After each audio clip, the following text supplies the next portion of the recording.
यहाँ पे कह रहा है कि एब्सेंस जो होती है ना, एलिवेटेड गोनाडोट्रोपिन अब एब्सेंट हो गए हैं, बढ़े हुए नहीं है, तो ये एक्सक्लूड नहीं करती डायग्नोसिस। और क्यों नहीं करती एक्सक्लूड? क्योंकि ना पुअर अटैचमेंट की वजह से, और जब ना एक्टोपिक प्लेसेंटा की नेक्रोसिस हो जाती है तो उसकी वजह से भी ये गोनाडोट्रोपिन लेवल फॉलो हो जाता है, तो ये भी कंडीशन कॉमन होती है। फिर कह रहा है रप्चर एक्टोपिक प्रेगनेंसी का जो है वो भी कैटास्ट्रॉफिक हो सकता है, with the sudden onset of intense abdominal pain हो सकता है and signs of the acute abdomen often followed by shock. Prompt surgical intervention जो है ये ज़रूरी होती है। समरी देखिए तो हमने एक्टोपिक प्रेगनेंसी देखा कि ectopic pregnancy defined by implantation या फर्टिलाइज ओवम की आउटसाइड द यूट्राइन कॉर्पस यानी बॉडी। 1% अप्रोक्सीमेटली प्रेगनेंसी जो है इम्प्लांट करती है एक्टोपिकली। मोस्ट कॉमन साइट क्या होती है? Fallopian tube. क्रोनिक सेल्पिंजाइटिस स्कारिंग के साथ जो है मेजर रिस्क फैक्टर होता है ट्यूबल एक्टोपिक प्रेगनेंसी में, रिस्क फैक्टर है। रप्चर एक्टोपिक प्रेगनेंसी का मेडिकल इमरजेंसी होती है, जो कि अगर अनट्रीटेड लेफ्ट की जाए तो इससे जो है एक्ससेंग्विनेशन एंड डेथ हो सकती है। एक्ससेंग्विनेशन क्या होता है? सिवियर लॉस ऑफ ब्लड को कहते हैं। उसके बाद आ जाता है दूसरा topic, gestational trophoblastic disease. Gestational trophoblastic disease जो रेफ़र करती है एबनॉर्मल प्रोलिफरेशन हो जाए फीटल ट्रोफोब्लास्ट सेल्स की। WHO ने ब्रॉडली डिवाइड कर दिया है ऐसी डिजीज़ को दो कैटेगरीज में, एक मोलर लेजन्स होती हैं, दूसरी non molar lesions. Molar lesions जो है ये फर्दर डिवाइड हुई हैं partial, complete and invasive hydatidiform moles में। जो नॉन मोलार कैटेगरी है उसमें है choriocarcinoma and other more common type of trophoblast derived malignancies. ठीक हो गया, तो ये इसकी क्लासिफिकेशन हो गई। ये सारी जो है ये एलिबोरेट करती हैं HCG, ह्यूमन कोरियोनिक गोनाडोट्रोपिन, जो कि डिटेक्ट होते हैं ब्लड में भी और यूरिन में भी at the level considerably higher than those found during the normal pregnancy, यानी इनमें बड़े हुए मिलेंगे, बहुत ज़्यादा बड़े हुए। तो in addition to the aiding diagnosis, HCG level जो होते हैं ना इन द ब्लड और urine can be use to monitor the treatment efficacy को भी। क्लिनिशियंस जो है ये प्रेफर करते हैं द अम्ब्रेला टर्म, जिसको हम कहते हैं जेस्टेशनल ट्रोफोब्लास्टिक डिजीज़, यूज़ करते हैं ये वाली टर्म, क्योंकि रिस्पॉन्स टू द थेरेपी जो है as judged by the hormone levels is significantly more important than the pathologic sub typing of the lesions. However, genetics, pathology and natural history of these disorders are sufficiently distinct to merit discussion of each. सबसे पहले detail में है हमारे पास hydatidiform mole, complete and partial. Typical hydatidiform mole जो है ये voluminous mass होता है of swollen, sometimes cystically dilated chorionic villi जो अपीयर होते हैं ग्रॉसली ग्रेप लाइक स्ट्रक्चर्स की तरह। ठीक है, ये आपने याद रखना कि सिस्टिकली डायलेटेड होते हैं और वॉल्यूमिनस मास होते हैं, स्वॉलन सिस्टिकली डायलेटेड कोरियोनिक विलाय होती हैं जो कि ग्रेप लाइक नज़र आती है। Varying amount of normal to highly atypical chorionic epithelium हमें मिलेगा, वो कवर कर रहा होगा स्वॉलन विलाय को। ठीक है, chorionic atypical chorionic epithelium. There are two distinctive sub type of the hydatidiform mole, एक तो होती है कंप्लीट, दूसरी है पार्शियल। जो कंप्लीट हाइडेटिफॉर्म मोल्स है ना ये कंपैटिबल नहीं होते with the embryogenesis and rarely contain the fetal part, इसमें नहीं होंगे fetal parts. All of the chorionic villi जो है वो एबनॉर्मल होंगी और जो कोरियोनिक एपिथेलियल सेल्स हैं ना ये डिप्लॉयड होंगे, डिप्लॉयड याद रखना है, यानी इसमें 46XS होगा या फिर अनकॉमनली 46XY होगा। जो पार्शियल हाइडेटिफॉर्म मोल है ना ये कंपेटेबल होता है with the early embryo formation होगी एंड देयरफॉर इसमें फीटल पार्ट्स भी होंगे। हैज़ सम नॉर्मल कोरियोनिक विलाय भी कुछ कुछ होंगी और इसको ऑलमोस्ट जो है ऑलवेज ये ट्रिप्लॉइड होता है, यानी 69XXY। अब टेबल देख लें तो इसमें जो है ना फीचर्स हैं कंप्लीट एंड पार्शियल हाइडेटिफॉर्म मोल के। सबसे पहला फीचर जो है उसकी कैरियोटाइप की बात करें तो कंप्लीट मोल हमने कहा डिप्लॉइड है 46XX या 46XY, पार्शियल मोल ट्रिप्लॉइड है 69XXY। विलस एडिमा जो है कंप्लीट मोल में सारी विलाय एडिमेटस होंगी, इसमें कुछ विलाय होंगी। ट्रोफोब्लास्ट जो है इसमें डिफ्यूज़ प्रोलिफरेशन होगी, कंप्लीट में डिफ्यूज़ होगी और सर्कमफेरेंशिय में होगी, जबकि पार्शियल मोल में फोकल होगी और स्लाइड सी ट्रोफोब्लास्टिक प्रोलिफरेशन होगी। सीरम HCG जो है इसमें एलिवेटेड होगा लेकिन पार्शियल में लेस एलिवेटेड। टिश्यू HCG जो है वो सीरम का, ये टिश्यू का जो है ज़्यादा बढ़ा हुआ होगा कंप्लीट मोल में, पार्शियल मोल में कम। और इसके अलावा जो रिस्क है ना सब्सिक्वेंट कोरियोकार्सिनोमा का, कि जाके आगे जाके जो है 2% इसमें चांसेस है कंप्लीट मोल में कि आगे जाके कोरियोकार्सिनोमा करवाए, लेकिन इसमें रेयर चांसेस है। तो ये इनके डिफरेंशिएटिंग पॉइंट्स हो गए। कंप्लीट और पार्शियल दोनों जो टाइप्स है ना ये रिजल्ट करती है फ्रॉम एबनॉर्मल फर्टिलाइजेशन की वजह से with an excess of the paternal genetic material जो है वो एक्सेस में होगा पैटर्नल, जो कंप्लीट मोल होता है ना, उसमें इंटायर जो जेनेटिक कंटेंट होता है ना, ये सप्लाई होता है 2 स्पर्मेटोजोआ से या डिप्लॉयड स्पर्म से, जिसके नतीजे में यील्ड क्या होगा, डिप्लॉयड सेल्स यील्ड होंगे जिनमें सिर्फ ओनली जो है पैटर्नल क्रोमोसोम्स पाए जाएंगे। जबकि जो पार्शियल मोल है उसमें नॉर्मल एग जो है वो फर्टिलाइज होगा बाय 2 स्पर्मेटोजोआ या फिर डिप्लॉयड स्पर्म से, जिसके नतीजे में एक ट्रिप्लॉयड कैरियोटाइप बनेगा। उसमें एग नहीं है, उसमें ट्रिप्लॉयड कैरियोटाइप बनेगा, इसमें एग है और 2 स्पर्म्स है with preponderance of the paternal genes. Incidence जो है ना कंप्लीट हेरिडिफॉर्म मोल का वो 1 to 1.5 पर 2000 प्रेगनेंसी है यूएस में एंड अदर वेस्टर्न कंट्रीज़ में। अननोन रीजंस की वजह से इंसिडेंस जो है ज़्यादातर एशियन कंट्रीज़ में हायर है। मोल्स जो ये कॉमन है before the age of 20 and after the age of 40 and history of the condition increase करेगी risk of the molar disease in subsequent pregnancy. Although molar disease formerly जो है वो discover हुई at 12 to 14 weeks of pregnancy during investigation for a gestation that was too large for dates. यानी इस तरह दरियाफ्त हुई कि जेस्टेशन जो है वो बहुत ज़्यादा की थी फॉर द डेट्स, जो एंड में फाइनल डेट से बहुत ज़्यादा की थी जेस्टेशन, ठीक है। Early monitoring of the pregnancy by the ultrasound has lower the gestational age at detection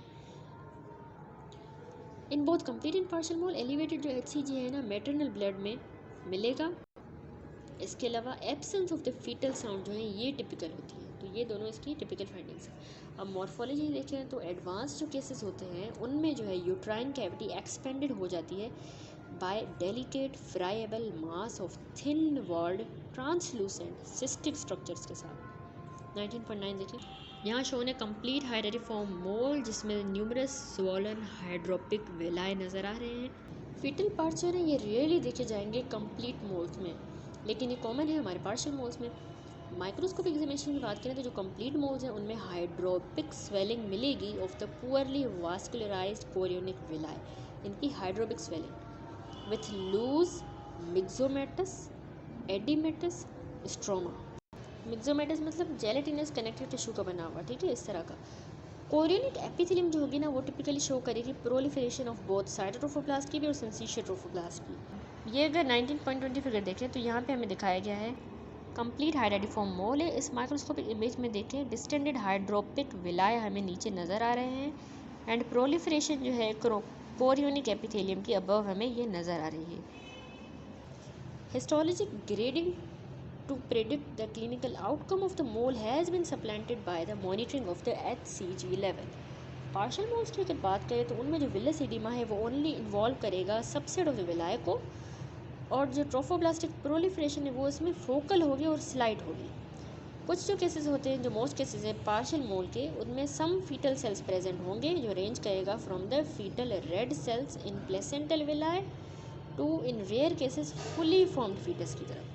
हमने कहा था पार्शियल में फीटस बनता है, ठीक है, तो इसमें सम फीटल सेल्स मिल भी सकते हैं, सम फीटल रेड सेल्स से लेके जो प्लेसेंटल विलाय में होते हैं रेड सेल, तो फुली फॉर्म फीटस भी हमें मिल सकता है। इस रेंज में कुछ भी मिल सकता है पार्शियल मोल में। लास्ट लाइन है कि overall 80% to 90% of the moles जो हैं ये रिकर नहीं करते आफ्टर द थोरो क्यूरेटेज, लेकिन 10% जो कंप्लीट मोल्स हैं ये इन्वेजिव होते हैं, जो हम आगे देखेंगे। नो मोर देन 2% to 3% जो है वो कोरियोकार्सिनोमा करवा सकते हैं, ठीक है। हमने कहा कि इसमें कोरियोकार्सिनोमा का रिस्क होता है 2% कंप्लीट मोल में, लेकिन पार्शियल में नहीं होता। अब आते हैं इन्वेजिव मोल्स पे।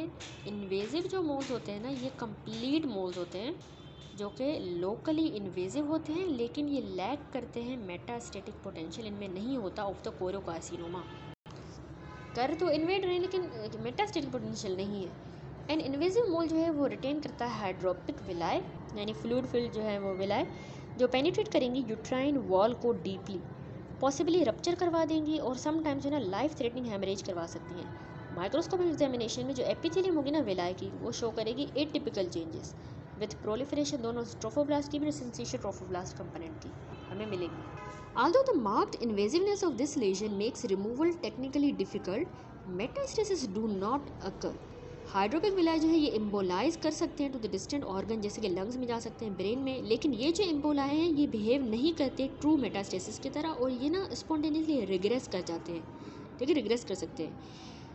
इनकी डीपर इन्वेजन मायोमेट्रियम के अंदर की वजह से जो है ना इन्वेजिव जो मोल है ये डिफ़िकल्ट होता है to remove completely by the curative. तो अगर सीरम बीटा HCG लेवल जो है वो बड़ा रहा तो फर्दर ट्रीटमेंट हमें चाहिए होगा। फॉर्चुनेटली मोस्ट केसेस जो है वो उनमें क्योर जो है वो पॉसिबल होता है विथ कीमोथेरेपी, ये आपने याद रखना है, कीमोथेरेपी से, वरना इसके अलावा हम हिस्टेरेक्टोमी भी करते हैं। उसके बाद हम जाते हैं जेस्टेशनल कोरियोकार्सिनोमा पे। तो कोरियोकार्सिनोमा जो है ना, ये वेरी अग्रेसिव मेलिग्नेंट ट्यूमर होता है जो अराइज करता है हमारे जेस्टेशनल कोरियोनिक एपिथेलियम से, या फिर कभी कभार लेस फ्रिक्वेंटली ये टोटी पोटेंशियल जो सेल्स होते हैं गुनेड्स में, वहाँ से भी अराइज कर सकता है as a germ cell tumour. तो ये ट्यूमर जो ये रेयर है वेस्टर्न हेमिस्फीयर में, ये होते हैं 1 per 30,000 pregnancies in the US, लेकिन ये मच मोर कॉमन है हमारे एशियन और अफ्रीकन कंट्रीज़ में। जेस्टेशनल कोरियोकार्सिनोमा रीच कर रहे हैं frequency of 1 in 2,000 pregnancies. Approximately 50% of the choriocarcinoma arise करते हैं कंप्लीट हाइडेटिफॉर्म मोल्स में से ही, लेकिन जो 25% है वो अबॉर्शन के बाद अराइज करते हैं। बाकी जो रिमाइंडर है वो मैनिफेस्ट करते हैं following an apparently normal pregnancy के से, ठीक है, किसी भी कोई भी वजह हो सकती है इन तीनों में से। मोस्ट केसेस जो है ना कोरियोकार्सिनोमा प्रेजेंट करता है ब्लडी ब्राउनिश डिस्चार्ज जो अकम्पनी होता है by rising titre of beta HCG मिलेगा हमें ब्लड में भी और यूरिन में, in the absence of the marked uterine enlargement. Uterine enlargement नहीं होगी और इतना बड़ा बीटा HCG बड़ा हुआ होगा तो वो कार्सिनोमा होगा, प्रेगनेंसी नहीं होगी। तो इस तरह का ऐसी पिक्चर हमें मोल में भी मिलती है। इन जनरल बीटा HCG टाइटर जो है ना, ये मच हायर होगा देन दोज एसोसिएटेड विद मोल। मोल से में जितना बड़ा होता है उससे भी ज़्यादा बड़ा हुआ होगा बीटा HCG। अब मॉर्फोलॉजी देखें तो कोरियोकार्सिनोमा है जो यूजुअली अपीयर होते हैं as haemorrhagic, necrotic, uterine masses की तरह।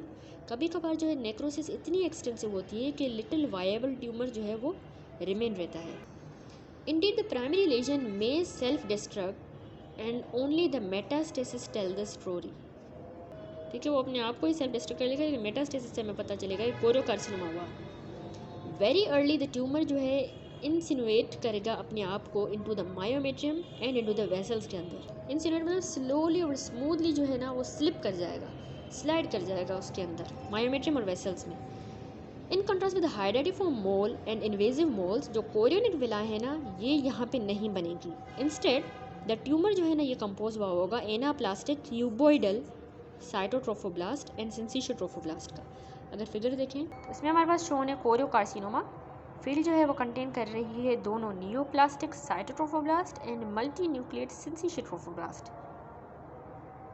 By the time choriocarcinoma is discovered, widespread vascular spread usually has occurred to the lungs 50% में, वेजाइना में 30% से 40% में, ब्रेन, लिवर या किडनी में भी हो सकता है, ठीक है। लिम्फेटिक इन्वेजन जो है इसकी अनकॉमन होती है। अब क्लिनिकल फीचर्स पे आए तो despite the extreme aggressiveness nature of the placental choriocarcinoma, इतना एग्रेसिव होता है उसके बावजूद ये ट्यूमर जो है ये रिमार्केबली सेंसिटिव होते हैं टू द कीमोथेरेपी, आसानी से कीमोथेरेपी से ट्रीट हो सकते हैं क्योंकि बहुत सेंसिटिव है। नियरली 100% हमारे जो अफेक्टेड पेशेंट है वो क्योर हो जाते हैं, even those with the metastasis at the distant sides वाले भी, जैसे कि जिनकी लंग में हो गई हो मेटास्टेसिस।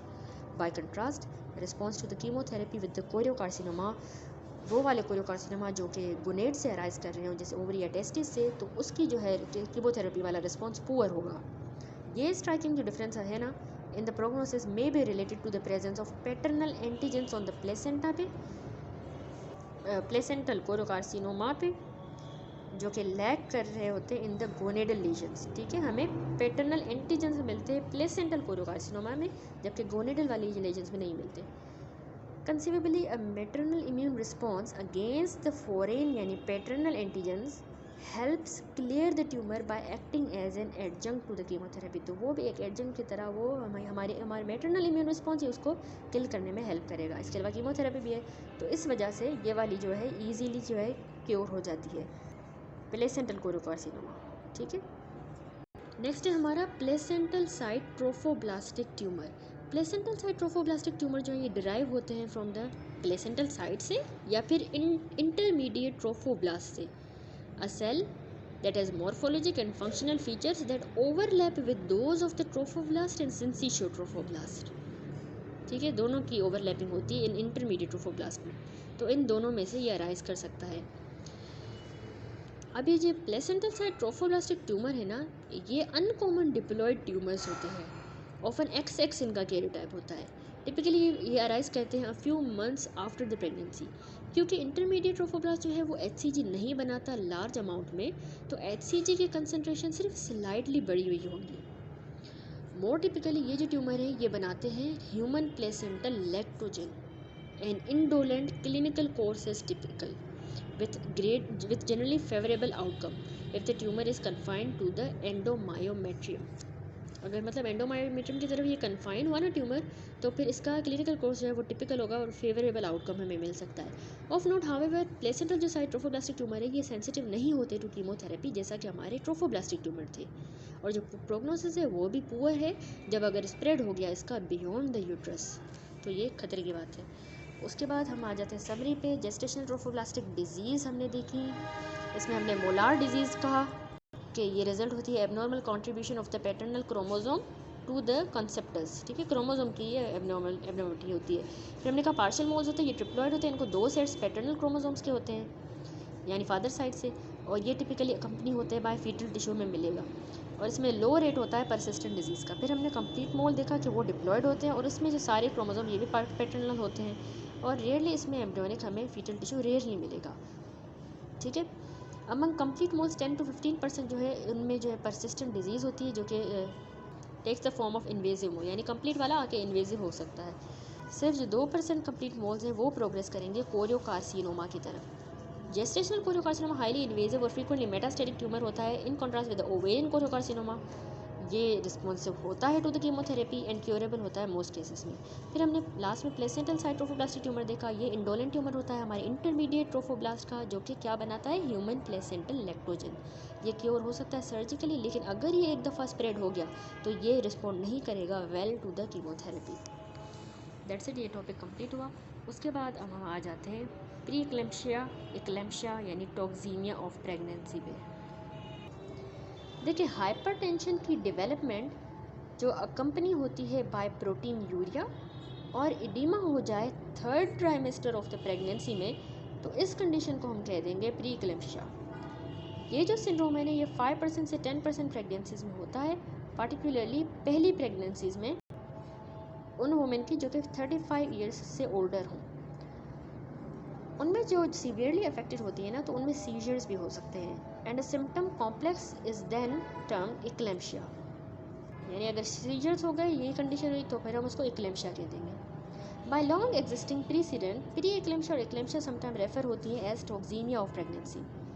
कोई भी ब्लड बोर्न टॉक्सिन आइडेंटिफाई नहीं हुआ और इसकी और ये जो हिस्टोरिकली सेंटिफाइड टर्म है ना ये मिसनोमर है, यानी टॉक्सीमिया ये मिसनोमर है।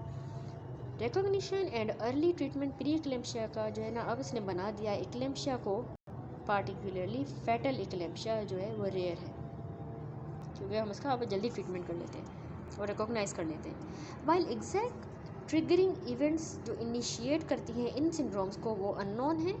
अ कॉमन फीचर जो है वो जो अंडरलाई करता है सारे केसेस को, वो इनसफिशेंट मैटरनल ब्लड फ्लो हो रहा होता है टू द प्लेसेंटा, इनसफिशेंट। ठीक है, secondary to the inadequate remodelling of the spiral arteries of the uteroplacental vascular bed, यानी यूट्रोप्लेसेंटल वास्कुलर बेड में जो स्पाइरल आर्टरीज होती है ना उनकी इनएडिक्वेट रीमॉडलिंग होती है। इनएडिक्वेट वो सही से रीमॉडल नहीं हो पाती, जिसकी वजह से हमारा जो प्लेसेंटा होता है उसमें इनसफिशेंट जो है ब्लड फ्लो हो रहा होता है, कम हो रहा होता है।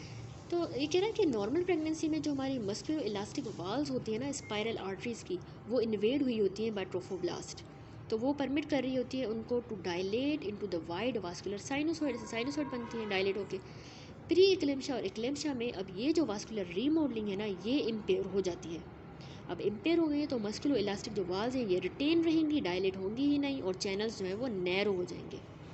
तो डिक्रीज यूट्रोप्लेसेंटल ब्लड फ्लो होगा, appear to result in the placental hypoxia हो जाएगा, placental dysfunction and alter release होगा of the circulating factors that regulate angiogenesis.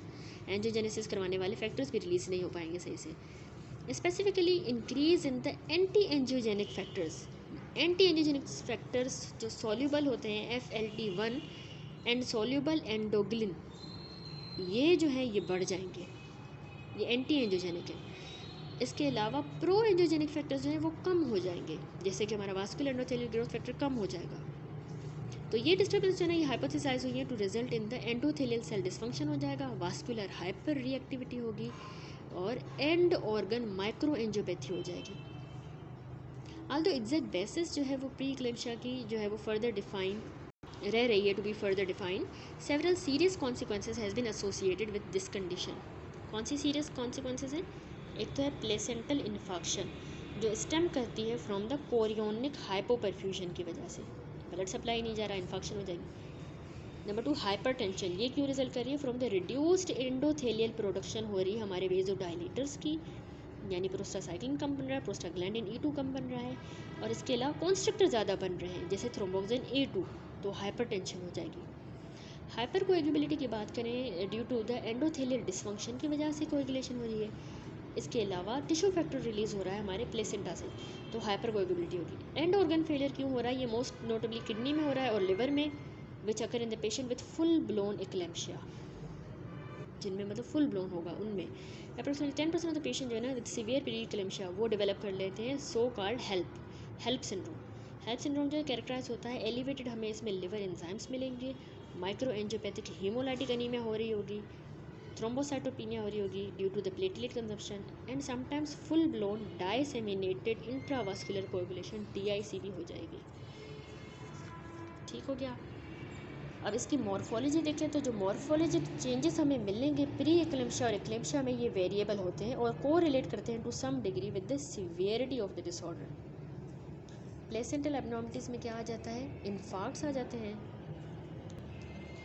Which can be feature of the normal pregnancy, लेकिन ये much more numerous हैं with the severe pre eclampsia या eclampsia में। Retro placental haemorrhage मिलेंगे।